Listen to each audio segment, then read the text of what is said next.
If you want to build a sturdy and reliable house, you must first lay a solid foundation. In the spiritual life, the same principle applies. If you want to build a life of character, integrity, and ultimately holiness, you must first master 4 foundational virtues. These are not explicitly religious virtues. They were recognized and celebrated by the great pagan philosophers like Plato and Aristotle. Yet the Church embraced them, seeing them as the bedrock of the natural moral law, the essential building blocks of a good human life. They are called the Cardinal Virtues, from the Latin word cardo, which means hinge. All other human virtues, the entire moral life, hinges upon these 4: prudence, justice, fortitude, and temperance. Let's start with the one St. Thomas Aquinas called the charioteer of the virtues, prudence. Prudence is not simply being cautious or timid. In the Catholic understanding, prudence is the virtue of practical wisdom. It is the ability to see a situation clearly, to discern the truly good action in any given circumstance, and to choose the right and effective means to achieve it. It is the opposite of being rash or impulsive. A prudent person thinks before they act. They take counsel, they judge rightly, and they command their will to follow through. Imagine a skilled charioteer holding the reins of powerful horses. The horses are our passions, our desires, our other virtues. Prudence is the charioteer who guides them, steering them away from obstacles and toward the goal.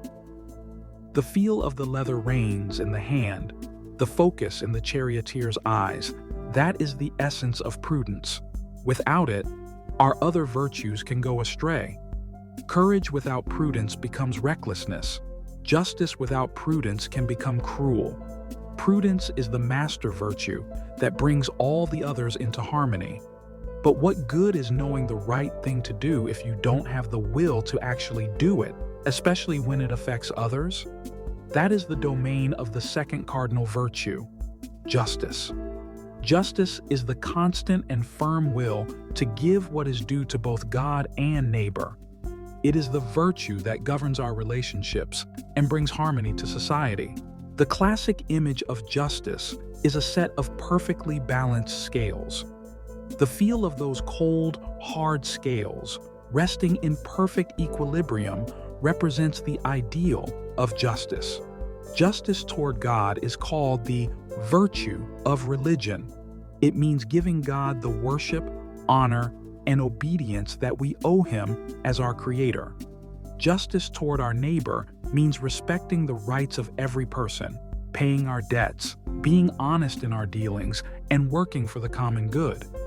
It is the virtue that commands us to protect the vulnerable, to care for the poor, and to create a society where everyone is treated with the dignity they deserve as children of God.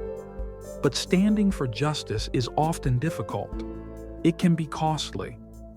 The world is full of fear, pressure, and opposition. This brings us to the third cardinal virtue, fortitude. Fortitude is more commonly known as courage. It is the spiritual backbone that allows us to stand firm in the face of difficulties and to be constant in our pursuit of the good. Fortitude is not the absence of fear. A person with fortitude feels fear just like anyone else. The difference is that they do not let fear control their actions. They act rightly and bravely despite their fear. The feeling of fortitude is like planting your feet firmly on the ground and bracing yourself against a strong, cold wind. Fortitude gives us the strength to resist temptation, to overcome obstacles, and to endure persecution for the sake of what is right. It is the virtue of the martyr who faces death rather than deny Christ. But it is also the virtue of the student who resists peer pressure, the employee who speaks out against injustice at work, and the sick person who endures a long illness with patience and grace. We've learned how to see the good, act for the good, and stand for the good. But what about the battle that rages within ourselves? the battle against our own disordered desires. This is where the fourth and final cardinal virtue comes in: temperance. Temperance is the virtue of moderation and self-control. It is the mastery of the will over our instincts and appetites. Our desires for pleasure, for food, drink, comfort, and other created goods are not evil in themselves. They were given to us by God, but they are meant to be our servants, not our masters. Temperance brings order to our inner world. It moderates our attraction to pleasures and ensures that we use created goods in a balanced and healthy way. It is the virtue that protects us from the sins of gluttony, drunkenness, and lust. The experience of temperance is like the refreshing taste of a single glass of cool water when you are truly thirsty, a simple, ordered pleasure that satisfies without enslaving. But how do these four virtues, which build a good person, connect to becoming a holy person? The ultimate revelation is that while these are human virtues that anyone of goodwill can cultivate through practice and habit, they take on a whole new dimension when they are elevated by God's grace. For a Christian, these virtues are not just about building a good character.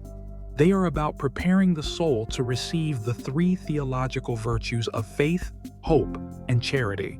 The cardinal virtues are the foundation. The theological virtues are the skyscraper built upon it. Grace does not destroy nature, it perfects it.